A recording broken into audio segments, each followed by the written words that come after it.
Main road कहाँ है?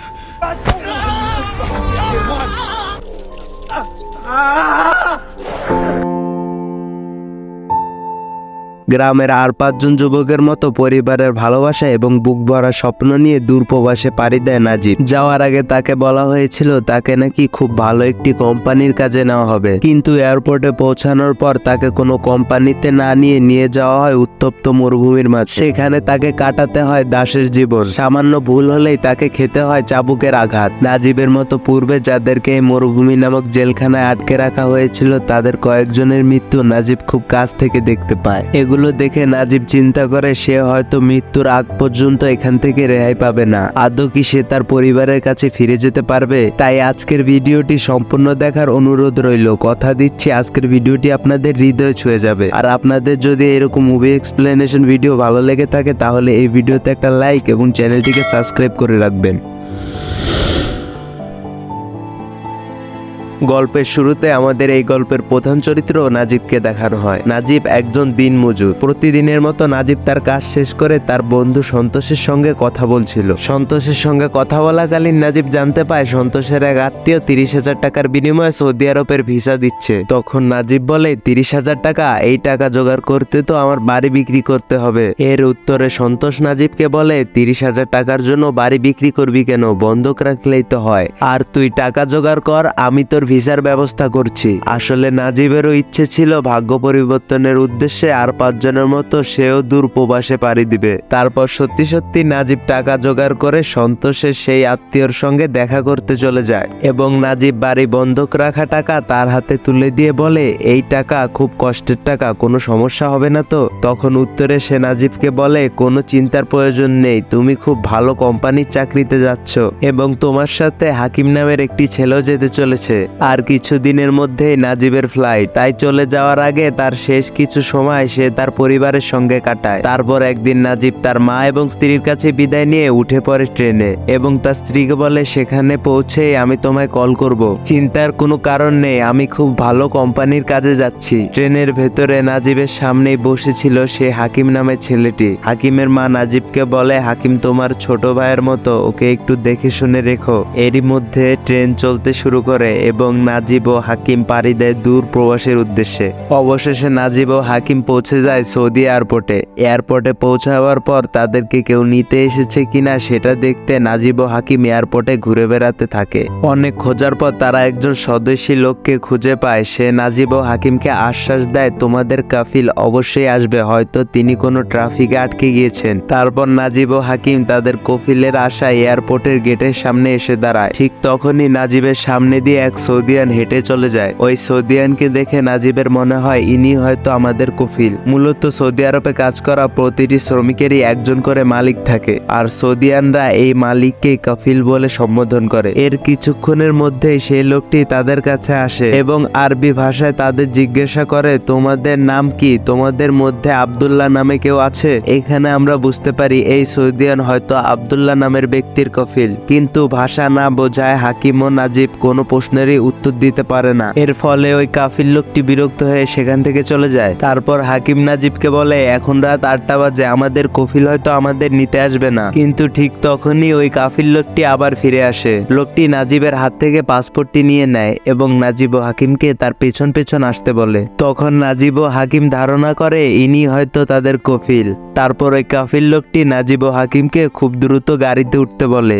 লোকটি খুবই তাড়াহুড়ো করছিল। নাজিব যখন তার কাছে পানি চাইতে যায় তখন লোকটি তাকে তাড়িয়ে দেয় এবং বলে গাড়ির পেছনে যেয়ে বসতে। তারপর নাজিব ও হাকিম গাড়ির পেছনে গিয়ে বসে আর রওনা হয় অজানা গন্তব্যের উদ্দেশ্যে। তাদের গাড়ি চলতে চলতে পৌঁছে যায় শহর পেরিয়ে মরুভূমির দিকে। এক সময় তাদের গাড়িটি দাঁড়িয়ে পড়ে মরুভূমির মাঝে কোনো এক অজানা জায়গায়। তারপর কাফিল হাকিমকে গাড়ি থেকে নামতে বলে এবং সে গেটের কাছে গিয়ে আবু খালিদ নামে কাউকে ডাকতে শুরু করে। তখন নাজিব আর হাকিম দুজনে গাড়ি থেকে নেমে আসে এবং কফিল কাফিলকে বলতে থাকে, আমরা তো কোম্পানির কাজে এসেছি, আমাদের তো শহরে থাকার কথা, আপনি আমাদের কোথায় নিয়ে এসেছেন? কিন্তু ভাষা না বোঝায় সেই কাফিল লোকটি তাদের কোনো কথা বুঝতে পারে না এবং হাকিমকে আবু খালিদ নামের লোকটির হাতে তুলে দেয়। তাই নাজিব হাকিম হাকিম বলে চিৎকার করতে থাকে এবং কাফিলকে বোঝানোর চেষ্টা করে যে তারা দুজন একসাথে থাকতে চায়। কিন্তু কাফিল নাজিবের বিন্দুমাত্র কথা না শুনে উল্টো নাজিবকে চাবুক পেটা করতে শুরু করে এবং তাকে গাড়িতে বসিয়ে মরুভূমির অন্য এক প্রান্তে নিয়ে যাওয়া হয়। সেখানে গিয়ে নাজিবকে অন্য একটি লোকের কাছে তুলে দিয়ে কাফিল গাড়ি নিয়ে চলে যায়।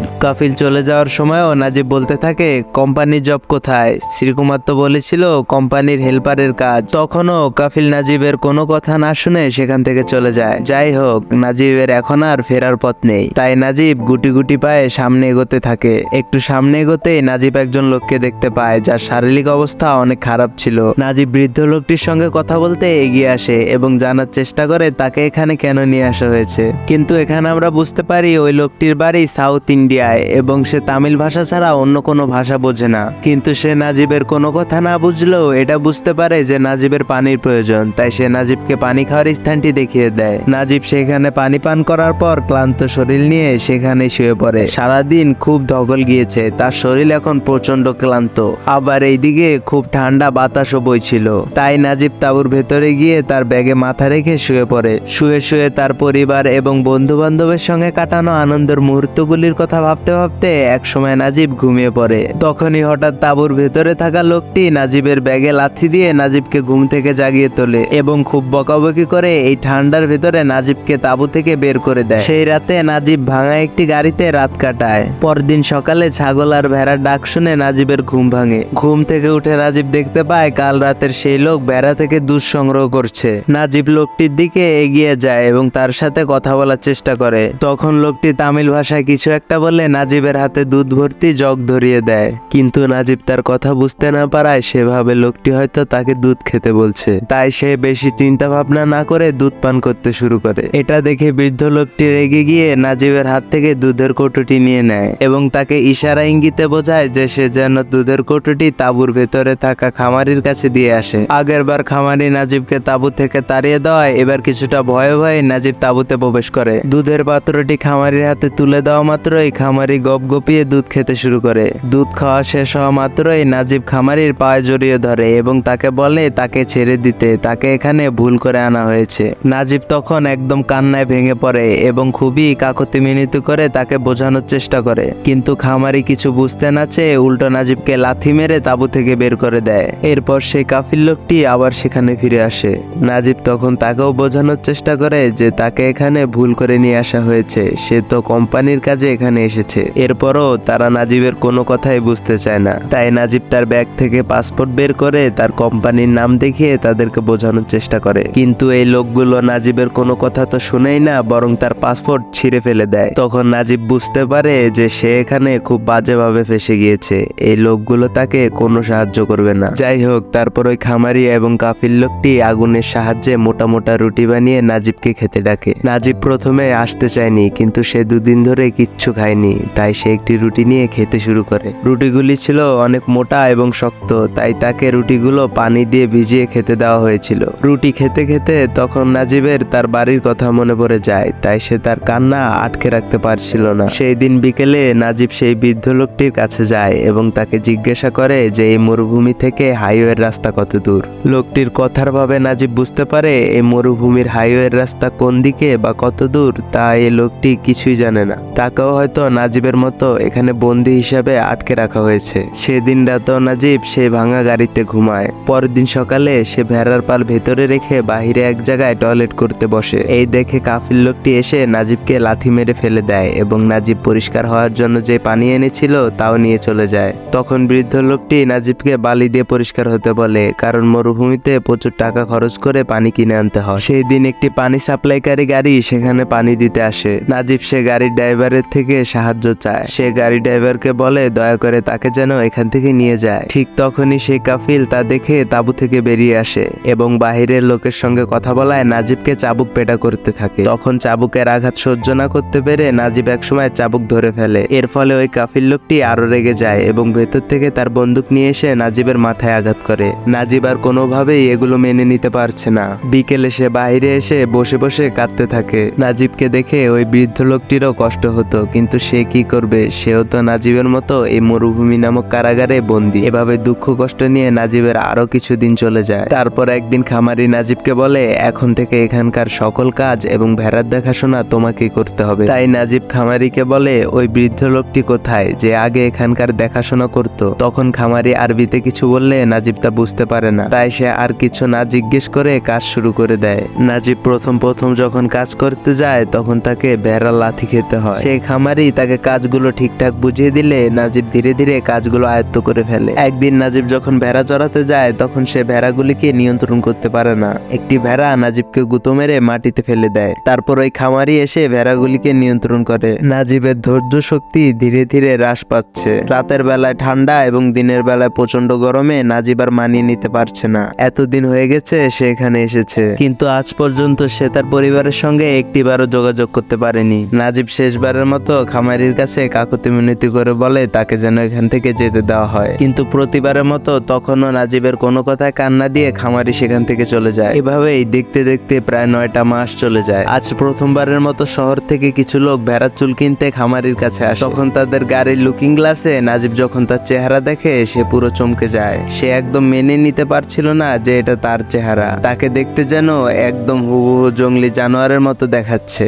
ঠিক তখনই ওই কাফিল গাড়ির লুকিং গ্লাসটি ভেঙে ফেলে এবং নাজিবকে অনেক বাজে কথা বলতে থাকে। নিচে পড়ে থাকা একটি ভাঙা কাচের টুকরো নাজিব তার নিজের কাছে রেখে দেয়। তারপর সে এই কাচের টুকরোটি দিয়ে তার দাড়ি কাটার চেষ্টা করে, কিন্তু কাচের টুকরোটিতে কোনো ধার ছিল না। নাজিবের জীবনের প্রতিটি মুহূর্তই যেন হয়ে উঠেছিল যন্ত্রণাদায়ক এবং বিরক্তিকর। এক সময় বিরক্ত হয়ে নাজিবের মাথায় ভুল চিন্তা চলে আসে। সে ভাবে তার পক্ষে আর বেঁচে থাকা সম্ভব নয়। সে হঠাৎ সেখান থেকে উঠে গিয়ে এবড়ো খেবড়ো পাহাড়ে চড়তে শুরু করে। সে যখন পাহাড়ের চূড়ায় এসে দাঁড়ায় তখন সে কিছু একটা দেখতে পায়। সে নিচে তাকিয়ে দেখতে পায় অনেকগুলো শকুন মিলে কিছু একটা খাচ্ছে, তাই তার একটু সন্দেহ হয়। তারপর সে যখন দেখার জন্য নিচে নামে সে দেখতে পায় এটা ওই বৃদ্ধ লোকটির মৃতদেহ। নাজিব ভাবে এই বৃদ্ধ লোকটি দাসত্বের জীবন থেকে চিরতরে মুক্তি পেতে তার জীবনকে ভুল সিদ্ধান্ত নেওয়ার মাধ্যমে উৎসর্গ করে দিয়েছে। সেই দিন সন্ধ্যায় ওই ভাঙা গাড়িটির সামনে বসে নাজিব অঝরে কাঁদতে থাকে। নাজিবের কাছে তার মায়ের দেওয়া একটি আচারের বয়াম ছিল। নাজিব মাঝে মাঝে সেখান থেকে একটু আচার খেয়ে তার তৃষ্ণা মেটাতো। প্রতিদিন রাতেই সে তার মা এবং স্ত্রীর কথা কল্পনা করে প্রচুর কাঁদে। সে আবার ফিরে যেতে চায় তার স্বাভাবিক জীবনযাপনে।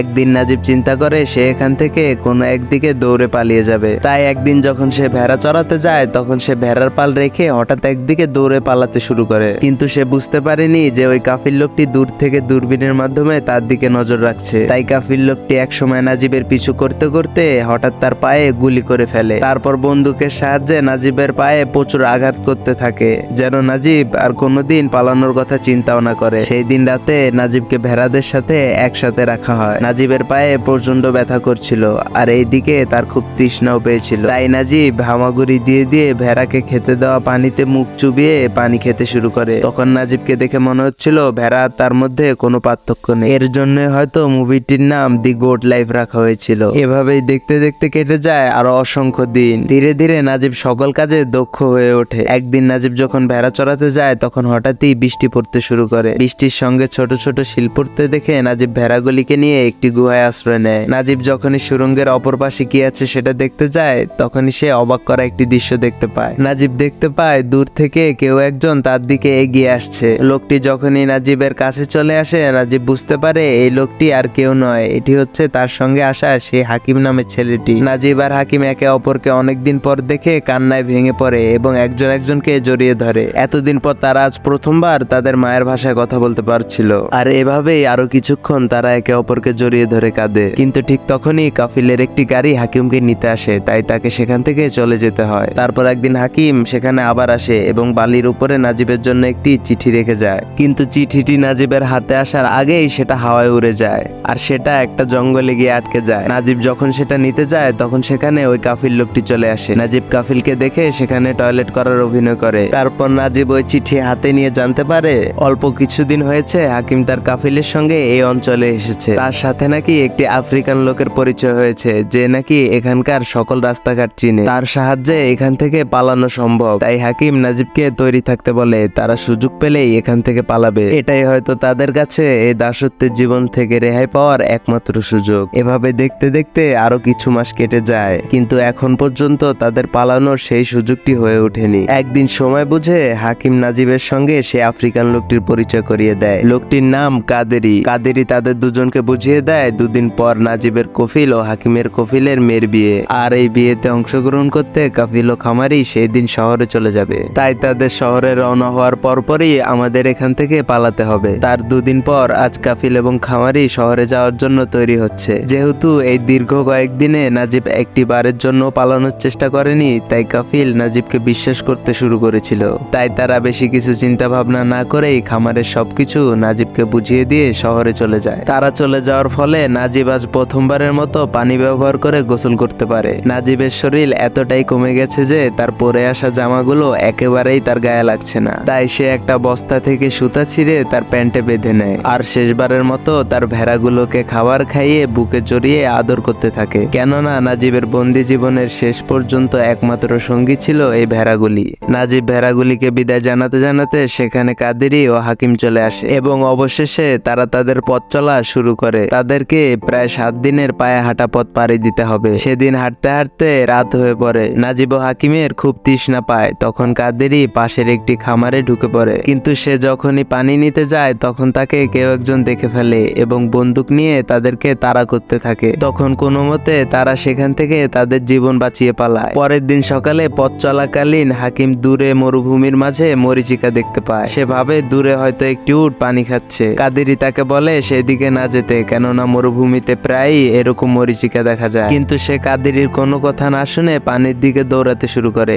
হাকিম যতই কাছে যেতে থাকে সে দেখতে পায় পানি ততই পিছিয়ে যাচ্ছে। কোনোভাবেই সে পানির কাছে যেতে পারে না। দৌড়াতে দৌড়াতে হঠাৎ সে তার সামনে একটি মরা উটকে পড়ে থাকতে দেখে। সে বুঝতে পারে আসলেই সে মরিচিকা দেখছে। তাই সে ভয় পেয়ে সেখান থেকে দৌড়ে চলে আসে। তারপর তারা যখন কাদেরির সঙ্গে আসরের নামাজ পড়তে দাঁড়ায় তখন বালির ভেতর থেকে এক ঝাঁক বিষধর সাপ বেরিয়ে আসে। তখন কাদেরি আর হাকিম সেখান থেকে সরে যেতে পারলেও নাজিব সেখানেই দাঁড়িয়ে পড়ে। কাদেরি নাজিবকে স্থির হয়ে দাঁড়িয়ে থাকতে বলে। নাজিব পাথরের মতো দাঁড়িয়ে থাকায় সাপগুলি নাজিবকে জড় বস্তু ভেবে ধীরে ধীরে তার পায়ের উপর দিয়ে চলে যেতে থাকে। কিন্তু কাদেরি তখন দেখতে পায় এই রোদে গরম বালির উপর দাঁড়িয়ে থাকায় নাজিবের পায়ে ফোসকা পড়ে গিয়েছে। তাই কাদেরি তার জামা ছিঁড়ে নাজিবের পায়ে বেঁধে দেয় এবং তারা আবার হাঁটতে শুরু করে। আজ 3 দিন ধরে তারা ক্রমশ হেঁটেই চলেছে। তাদের কাছে থাকা সামান্য পানিটুকু শেষ হয়ে গিয়েছে। এই পানির তৃষ্ণা নিয়ে তারা তাদের পথ চলা চালিয়ে যায়। এক সময় হাকিম তার মানসিক ভারসাম্য হারিয়ে ফেলে,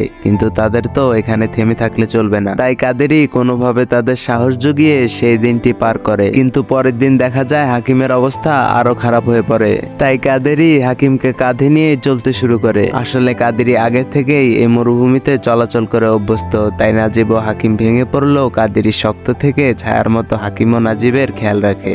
কাদেরি নিজের রোদে দাঁড়িয়ে থেকে তাদের ছায়া দেয়। কখনো হাকিম অসুস্থ হয়ে পড়ে, কখনো বা নাজিব অসুস্থ হয়ে পড়ে। এভাবেই তারা খাবার পানি ছাড়া 6 দিন তাদের হাঁটা চালিয়ে যায়। এক সময় হাকিম আবার তার মানসিক ভারসাম্য হারিয়ে ফেলে এবং হঠাৎ সে পাগলের মতো আচরণ করতে শুরু করে। সে আবারও পূর্বের মতো মরিচিকা দেখতে পায়। সে দেখতে পায় সামনে একটু দূরেই শহর দেখা যাচ্ছে। তাই সে পাগলের মতো সামনের দিকে ছুটতে থাকে। সে যখন সামনে গিয়ে কিছুই দেখতে পায় না তখন সে ক্ষুধার যন্ত্রণায় পাগলের মতো বালু খেতে শুরু করে। এর ফলে মরুভূমির গরম বালি হাকিমের গলায় আটকে যায়। তখন মুখ দিয়ে রক্তপাতের মাধ্যমে নাজিবের হাতের উপরই হাকিমের মৃত্যু ঘটে। কি আর করার, এই মরুভূমি যেন একটা মরণ ফাঁদ। হাকিমের মৃত্যু নাজিব কোনোভাবেই মেনে নিতে পারছে না। এই ঘটনাটি কাদেরি ও নাজিবকে ক্ষতবিক্ষত করে ফেলে। কাদেরি নাজিবকে সামলাতে সামলাতেই হঠাৎ বালির ঝড় শুরু হয়। ঝড়ের সাথে সাথে বালিতে চাপা পড়ে হাকিমের শেষ অস্তিত্বটুকু। সফরের 7ম দিন নাজিবও প্রায় হাল ছেড়ে দেয়। কাদেরি যখন নাজিবের পায়ের দিকে তাকায় সে দেখতে পায় নাজিবের পায়ের চামড়া খসে খসে পড়ছে।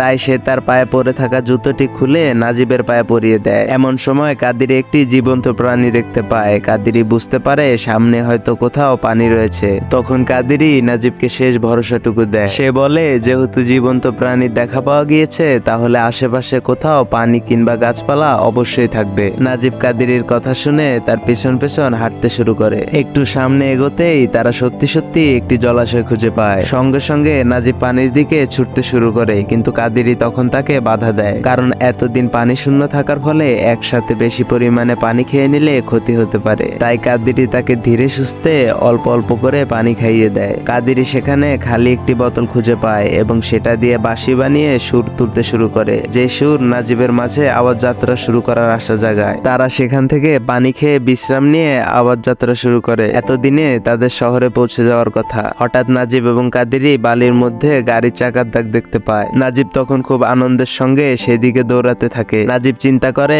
তারা হয়তো হাইওয়ের খুব কাছে চলে এসেছে, কিন্তু বালির চূড়ায় ওঠার পর তারা দেখতে পায় এখনো হয়তো তাদের সীমাহীন পথ পাড়ি দিতে হবে। তখন নাজিব হঠাৎ মাটিতে লুটিয়ে পড়ে এবং সেখানেই ঘুমিয়ে পড়ে। 3 থেকে 4 ঘন্টা পর নাজিব যখন ঘুম থেকে ওঠে, সে আশেপাশে কোথাও কাদেরীকে দেখতে পায় না। সেখানে শুধু সে কাদেরীর রেখে যাওয়া একটা পানির বোতল এবং একটা খেজুর খুঁজে পায়। নাজিব এখন এই মরুভূমিতে একদম একা, তবুও সে সফরের এত কাছে এসে হার মানতে রাজি না। নাজিব এই পানির বোতল পকেটে নিয়ে হাঁটতে শুরু করে। হাঁটতে হাঁটতে এক সময় সে যখন হাঁপিয়ে পড়ে, তখন সে সেই পানি এবং খেজুরটি খেয়ে তার তৃষ্ণা মেটায়। তারপর নাজিব আরো কয়েক ঘন্টা হাঁটতে থাকে। হাঁটতে হাঁটতে এক সময় নাজিব হুমড়ি খেয়ে মাটিতে লুটিয়ে পড়ে। তবে এতক্ষণে সে হাইওয়ের কাছে পৌঁছে গিয়েছে। তারপর যখন নাজিবের জ্ঞান ফিরে, তখন সে উঠে রাস্তায় চলাচল করা গাড়িওয়ালাদের থেকে সাহায্য নিতে রাস্তায় এসে দাঁড়ায়। সেই দিন সারা রাত নাজিব একের পর এক গাড়ির ড্রাইভারদের থেকে সাহায্য নেওয়ার চেষ্টা করে, কিন্তু কেউই তার ভাষা বুঝতে না পারায় তাদের গাড়ি থামাচ্ছিল না। নাজিবের এই দুরবস্থা দেখে হয়তো সবাই তাকে পাগল ভাবছে। রাস্তা দিয়ে একের পর এক গাড়ি যেতেই থাকে, কিন্তু কেউই নাজিবকে সাহায্য করতে চায় না। এভাবেই রাত পেরিয়ে সকাল হয়ে যায়। দুপুর পর্যন্ত নাজিব রাস্তার মাঝে একের পর এক গাড়িগুলো থেকে সাহায্য চাইতে শুরু করে, কিন্তু কেউই গাড়ি থামাচ্ছিল না। তারপর হঠাৎ একটি গাড়ি সৌভাগ্যবশত নাজিবের সামনে এসে থামে। গাড়িতে থাকা লোকটি বুঝতে পারে যে নাজিবের সাহায্যের প্রয়োজন, কারণ গতকাল রাতে সে যখন এখান দিয়ে যাচ্ছিল, সে তখনও নাজিবকে এখানে দাঁড়িয়ে থাকতে দেখে। তারপর লোকটি নাজিবকে গাড়িতে বসিয়ে গাড়ি চালাতে শুরু করে। নাজিব লোকটির কাছে পানি খেতে চাইলে লোকটি নাজিবকে পানি খেতে দেয়। খুব লম্বা সময় পর নাজিব পানি খেয়ে তার তৃষ্ণা মিটিয়ে সেখানে ঘুমিয়ে পড়ে। লোকটি লুকিং গ্লাসে নাজিবের অবস্থা দেখে খুব দুঃখ প্রকাশ করে। তারপর তাদের গাড়ি চলতে চলতে এক সময় শহরে পৌঁছে যায়। তারপর লোকটি নাজিবকে শহরের ফুটপাতে নামিয়ে দেয়। গাড়ি থেকে নামার পর নাজিব জানালার কাছে এসে লোকটিকে কিছু বলে না বোঝাতে পারলেও হাত জোর করে তাকে ধন্যবাদ জানায়। তারপর নাজিব এই শহরের অলিগলিতে ঘুরতে থাকে। অবশেষে একটি ইন্ডিয়ান সংস্থা নাজিবকে কুড়িয়ে পায় এবং তারা নাজিবকে তাদের কাছে রেখে তার চিকিৎসা চালায়। প্রায় 15 দিন চিকিৎসার পর নাজিব মোটামুটি সুস্থ হয়। তারপর ওই ইন্ডিয়ান লোকগুলোর মধ্যে একজন নাজিবের ছেঁড়া পাসপোর্ট থেকে তথ্য সংগ্রহ করে নাজিবের পরিবারের সঙ্গে যোগাযোগ করে। তারপর ওই লোকটি যখন নাজিবকে কল ধরিয়ে দেয়, প্রায় 3 বছর পর সে তার মা এবং স্ত্রীর গলা শুনে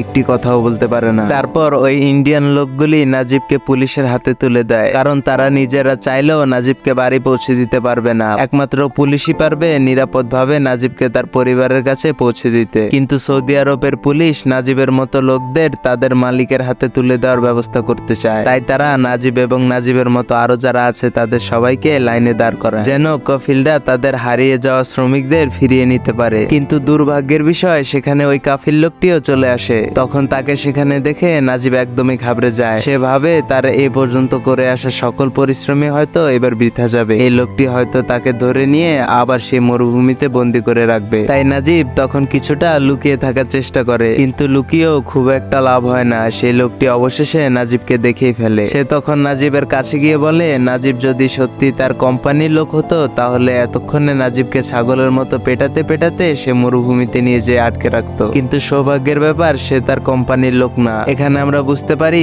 এই লোকটি আসলে নাজিবের কফিল নয়। আসলে এয়ারপোর্টে নামার পর যখন কোনো কোম্পানির লোক নাজিবকে নিতে আসেনি, তখন নাজিব একদম দিশেহারা হয়ে পড়েছিল। তারই ফায়দা উঠিয়ে এই লোকটি তার খামারে নাজিবকে বন্দি বানিয়ে রেখেছিল। আসলে নাজিব যে দালালের মাধ্যমে সৌদি আরব এসেছিল, সে নাজিবকে ভুল ইনফরমেশন দিয়ে এখানে পাঠিয়েছে। তার মানে তাকে কোনো কোম্পানিতেই পাঠানো হয়নি। তারপর নাজিবকে যখন কোনো কাফিলি নিতে আসে না, তখন সৌদিয়ান পুলিশ নাজিবকে তার নিজ দেশে পাঠানোর ব্যবস্থা করে। দীর্ঘ কয়েক বছর অত্যাচার সহ্য করে অবশেষে নাজিব তার দেশে পৌঁছায়। সে তার দেশ ছেড়ে সৌদি আরবে পাড়ি জমিয়েছিল উন্নত জীবনধারার উদ্দেশ্যে, কিন্তু তাকে ফিরে যেতে হচ্ছে বুক ভরা যন্ত্রণা আর কষ্ট নিয়ে। তবুও যা হওয়ার তা হয়েছে। অবশেষে নাজিব এই মরুভূমি নামক জেলখানা থেকে তার পরিবারের কাছে ফিরতে পেরেছে। তাও তো ওই তামিল লোকটির মতো দুঃখ কষ্ট নিয়ে মরুভূমিতে পুরে পুরে মরতে হয়। হয়নি। হতে পারে নাজিব যে স্বপ্ন নিয়ে বিদেশে পাড়ি জমিয়েছিল সেটা পূরণ হয়নি, কিন্তু নাজিব তার জীবনে দ্বিতীয়বার বাঁচার সুযোগ পেয়েছে। এভাবেই সত্য ঘটনার উপর নির্মিত সিনেমা দি গোট লাইফ মুভিটির কাহিনীর সমাপ্তি ঘটে। নিজেদের ভাগ্য পরিবর্তন করার উদ্দেশ্যে সবাই কখনো না কখনো বিদেশে যাওয়ার পরিকল্পনা করে। এদের মধ্যে কেউ কেউ খুব সহজেই ভালো একটি পর্যায়ে যেতে পারে, আবার কাউকে কাউকে নাজিবের মতো দুঃখ কষ্ট নিয়ে বছরের পর বছর পার করতে হয়। যাই হোক, আজকের ভিডিও এই পর্যন্তই। নেক্সটে আপনারা কোন মুভিটির এক্সপ্লেনেশন চাচ্ছেন সেটা কমেন্ট করে জানাবেন।